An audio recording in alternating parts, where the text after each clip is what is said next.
Hey everyone. Hi, it's Devon and Tiana from Maniology. Thank you so much for joining us. And for those who are new, who are just joining us, we are Maniology, and we want to empower you to be creative and to express yourself one manicure at a time. So today, we're just going to do something really quick for you and show you how to set up your workspace. And again, if you want to see any of these things up close in more detail, pricing, anything like that, then you can just go to www.maniology.com and check all these things out. Yes. Or even leave us a question. We'll definitely have some time at the end to maybe answer some of those. Let's get started. So the first thing that we want to talk about is setting up your workspace so that way acetone doesn't eat through everything. For example, these bottles are acetone resistant. There are special plastics that are resistant to acetone. However, not all plastic is resistant to acetone. That is the reason why we tell you do not get acetone on your stamper holder, because it's not resistant to acetone. I think it'll start to get cloudy too. I think in our experience, shiny, very clear plastics are not acetone resistant. That is correct. That's why also a lot of these bottles that you see that are sold at the grocery stores are all this kind of like milky plastic. So when you're setting up your workspace, be aware, what kind of table do you have? Does it have some kind of black paint on it or a brown stain of some sort? And we're using glass. This is glass right here. If you have glass, that is the best. If you don't have glass, that's okay. We're gonna tell you about some amazing things that can help you. So yeah, acetone pretty much eats through everything. So newspaper, also, I know a lot of people that will use like newspaper or old, just scratch paper that they have. Acetone won't eat through your paper. However, the ink on the paper will run. I notice if you put like your acetone soaked cottons on that, it'll run, and then the ink from newspaper will end up bleeding all over the place. That's not fun. Yeah, definitely not fun. So I guess first things first, let's start off with what you will use to actually put down on your tabletop or your workspace, and let's kick it off with the Lotus mat. So today, because we only have a little small space to kind of show you what we're working with, we're actually using our Lotus Mini instead of the larger size. We definitely recommend the larger size, the original one, which is I think it's about 14 inches long and wide, so it gives you more play space. But this is a silicone mat. And Devon can show you, it's extremely flimsy too, so you can fold it. We don't recommend folding it in half, but I guess rolling it is what I meant. Yeah. So you can roll it up and store it pretty easily. And it's also acetone resistant. Yes, it is acetone resistant. So I'm going to show you right now. I'm just going to put some polish on here. So that's another thing. What can you use this mat for? I'm sure people are kind of wondering that. This mat, aside from being acetone resistant, is made for swatching, so you can put polish onto your mat. You can create decals if you're advanced. You can stamp on this. You can basically kind of map out your manicure before you go ahead and put it in your nails. You also have a couple of other features too. So there's like a square nail tip, if we have some square lovers, and then also some oval nail tips too, so you can kind of map out your manicure. There's also an area where you can measure out. Some people like to put jewels and things like that on their nails, so you can use that tool there. But yeah. So the next thing that we're going to show you, and we're going to show you this in like 2 seconds, is our cotton claw. So this is our pineapple cotton claw. Just double checking. Or cotton grabber. Cotton grabber, sorry. So a lot of people worry about messing their nails up when they're stamping. You try to clean something and then you accidentally, or you, you grab a cotton, but it's got acetone, it touches your nails, cotton's everywhere. You don't want fuzzies on your newly painted nails after you've worked so hard. Everybody hates that. Yeah. So this is our solution to it. and it's our cotton claw. This makes cleanup so much easier because now instead of me having to do this with my fingers, I can just rely on this and not have to worry about my manicure getting messed up. So, and this tool is very simple to use. All Devon did, which you can't really see, I guess, in the video and stuff, it's just the pineapple. It just presses in, kind of like a clicky pen. That's it. So there, you guys can kind of see it a little better. So this is really, really useful. And then this is also acetone resistant, which is nice. So if plastic does, or if acetone does touch this, like how it is now, you're not gonna have to worry. So that's good for cleaning. If, say, for instance, you know, sometimes polish gets everywhere, and so you can clean it. However, we do have a solution for people who don't actually have access to something like that. Your handy tweezers. Yes. So the only thing about the tweezers is, this is kind of annoying.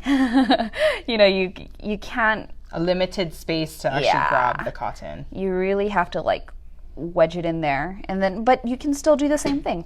So you can still clean your space. However, I recommend that if you're going to use these tweezers for cleaning your nail space, don't use them on your face. Just in case. Designate it for the nails. Yeah, designate it for the nails, for touching all the don't stuff. Go plucking eyebrows with that, for sure. So definitely try that out. Okay, so moving on. Some other important things to have when you are getting started with nail stamping. So let's introduce this baby. This is the sticky stamper station. So there is a peel tab here, and you want to make sure you peel that back.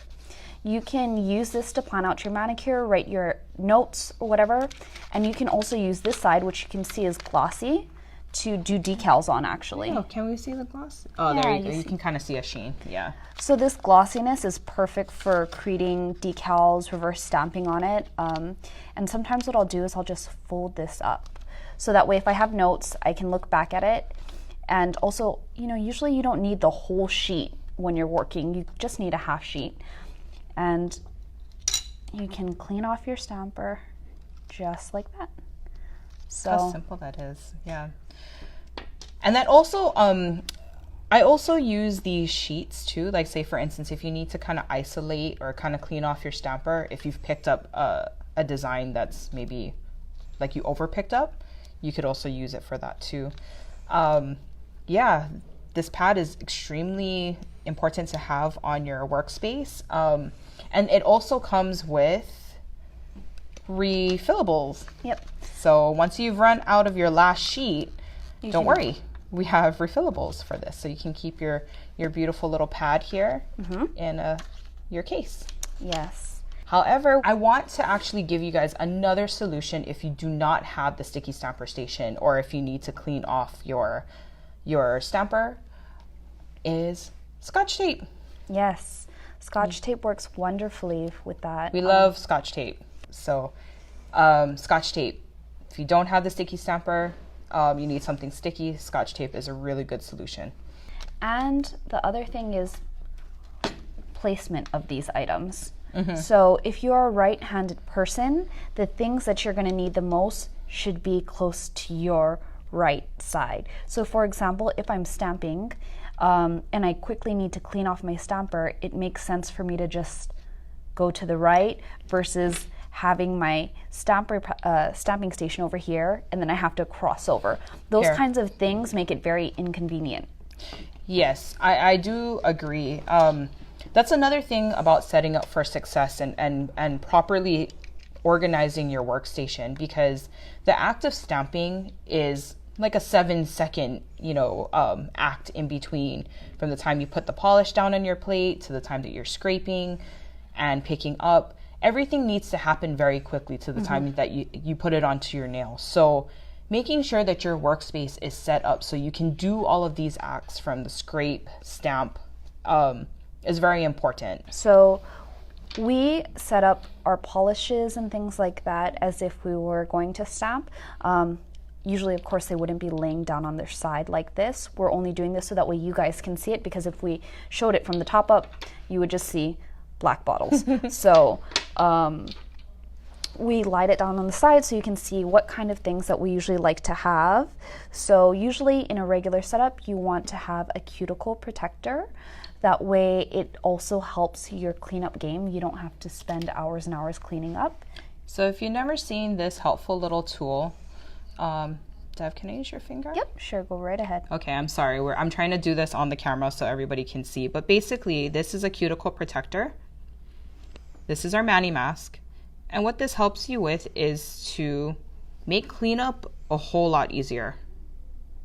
So as you can see, I'm just putting this layer around the cuticle and it will dry.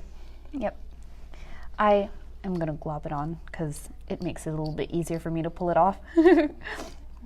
But that's just a personal preference. And this is latex free. So if anybody out there who has latex allergies, this is a really good solution. Or even if you don't. Yep, this is also still an awesome solution because it sucks doing an ombre and then having to clean all of this up over here. Or a gradient, yeah. Yep, so this will make your life significantly easier, especially if you're working with black polish or maybe you're not very good at polishing in the lines. This will make your life nice and simple. So we're gonna let that dry for a second while we continue to talk about other items that we have in our mandatory workspace. So then other items that we usually like to include in our stamping station or our workspace are having your top coats nearby, but since you don't need them, you only use these like once. So putting it up at the top I think is better. And then having your primary like stamping polishes, the colors that you're gonna be working with a lot, keeping it on, again, the side that you are dominant with. So if you're left-handed, then on your left side. And I know it sounds like a pain, but cap your polishes. Mm-hmm. That's. I know you're going to be going through the process of stamping, but cap your polishes. Don't leave it open. Don't do this. Yeah. Don't do this. We've done this so many times, and so many times polish spills. We're telling you this because we've done it way too many times. So don't be like us. Don't do this. Don't spill your polish because it is not fun to have to cut individual carpet hairs to get your polish stain out. So I have done that before. Red polish on white brand new carpet. Yes. So another thing I think that's really important is your cleanup brush. Mm-hmm. To have your cleanup brush nearby because you will need it just for the little nicks and things. But I guess basically if you're ending off your manicure, you can't end off without putting cuticle oil, which is very important. So yes, especially use your cuticle oil. Yep. Especially during these winter seasons. I'm sure a lot of you live in very cold, very dry places. So make sure you're having a good cuticle oil and like moisturizing routine for your hands. Okay, so I think this is pretty dry. And Tiana, do you want to peel it? Let's see. Okay, I'm part of the nub club right now, so if there you go. Perfect. Okay. So it is kind of stretchy. Do you see that? Oh, and so satisfying too. Yep. Just got a little bit over. So if she had painted, then the paint would have been on this or the stamp, the remaining stamp, and basically her cuticle would have looked all nice and pretty. Yep. With minimal cleaning or no cleaning, Yes. Because it doesn't help to like go like this, you just end up with polish everywhere. So well, and I remember the days of doing gradients when we didn't have a solution for that. And basically, actually, if I remember correctly, and if all of you have been doing gradients for that long, Scotch tape was actually the solution to tape up the cuticle. That's crazy. Yeah. So now there is Mani mask. yes. Again, latex free, so anybody can use it. Yes. And yeah, this is it.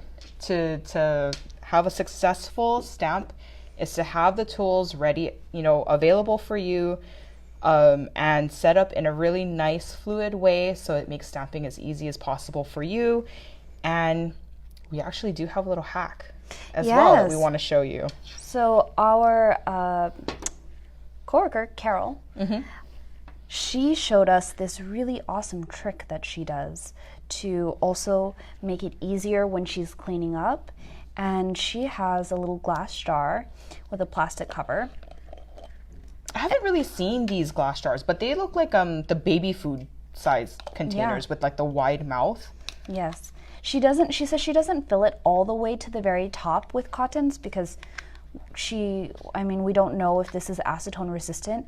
So it's fine to just do it like this where you have some. But she says she puts acetone on this, so you can't see it, but it's already wet. And you can just pick it up and start wiping instead of having to pump, and then worry about the acetone splashing all over the place.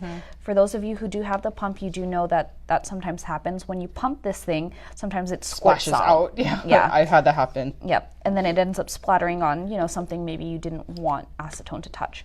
So doing it this way, if you just pour a little bit of acetone with some cottons, makes it nice and easy, so that way all you have to do is just grab one and wipe it and throw it away, instead of having to, again, pump. Like a face pad, basically. Yes. With your solution, but acetone instead. If you have a cap, a cover that is metal, that'll be even better, because then you can fill it up all the way if you want. That's completely up to you. But if not, this works fabulously too. And we love this idea. I don't know why I never thought about it. So I'm definitely gonna have to try this out. Okay. And yeah, I think that kind of wraps it up. Again, if you see anything here that we're using, it's live on the site. You can go ahead and pick it up. And again, we're Maniology. You can find all of these items at www.maniology.com. And I think we have some time for some questions, so we're just gonna kind of scroll through here. Someone had mentioned that they had a friend who has completely covered her station and has never cleaned it, never cleaned any of the hardened polish off of it. So the best way to clean it, I would say, is to use acetone. It is annoying, and maybe a lot of that dried polish can just kind of flake off. I was just about to say that too, because over time polish will start to kind of peel. Yeah, I guess it kind of flakes up. So you can go with tape and kind of tape off some of those. Maybe you can kind of brush off the mat a little. Or when I said tape here, so assuming that there was polish over here, you could kind of pick it up like this, and so you would have tape without having to use so much acetone, because basically what the acetone does is kind of reconstitutes the paint, and then it starts getting all smudgy and gnarly. It smudges everywhere. Yeah.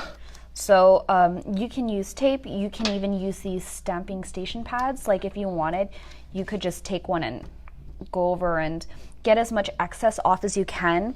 And then after that, using Carol's trick, you could just go in with your pineapple cotton claw, or cotton grabber, and wipe the rest away. So that way it makes it a little bit easier. Unfortunately, washing it in water isn't really gonna help get the paint and everything off. Another thing I will mention though, especially if you're using dark colors, there is a possibility to stain if you're not a cleaner, especially black. A lot of dark colors, they have the tendency to stain. So again, if you want to keep your mat looking really nice, pristine and new, then I would definitely recommend cleaning it up right after. Right away, using this, a lot of cotton, and then just go to town. If you don't, however, and you do end up accidentally staining your mat, it's not going to ruin the function of your mat. Your mat is still fine. And also, yeah, I think that's pretty much it. We covered it all. Let me see if there's any other questions that you guys had. If you could only have 3, these would be the 3. My 3. Yeah. These would be my 3. Because you don't realize how much of a difference it makes until you have it, and you're like, how did I ever live without it? But if you're not limited by 3, then everything. All is important, for sure. All is important. But again, now you have the ability to set up your workspace for success, not ruin your workspace, and just get started on the right foot or the right nail.